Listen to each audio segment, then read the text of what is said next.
Welcome to the last breakfast. Please enjoy the video. You start by going straight into build mode on your house plot. Select the room where the poster will go. Once in build mode, open the catalog and filter to decorations or posters so you see only relevant items. Make sure you have adequate funds because some posters vary in price. If you're low, sell unwanted items to free cash. Once done, click the poster you want so it appears in the placement preview and prepare to position it precisely on the wall. You now position the poster where you want it. Drag with the mouse or use arrow keys for larger moves. If orientation matters, hold R to rotate in 90-degree steps, then use X and Z for smaller rotations to get the angle perfect.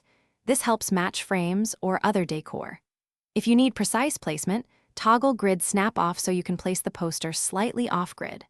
Once aligned, confirm placement by clicking to finalize, and make sure to complete the change. Remove the old poster by selecting it and pressing delete, then place your new choice in the same spot following the placement steps. Make sure to save changes before exiting build mode so the update persists, then test and play mode to confirm visibility.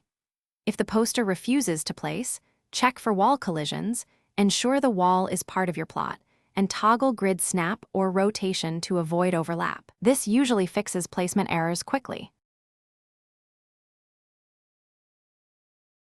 Thanks for watching. If this was helpful, leave a like and consider subscribing. See you next time.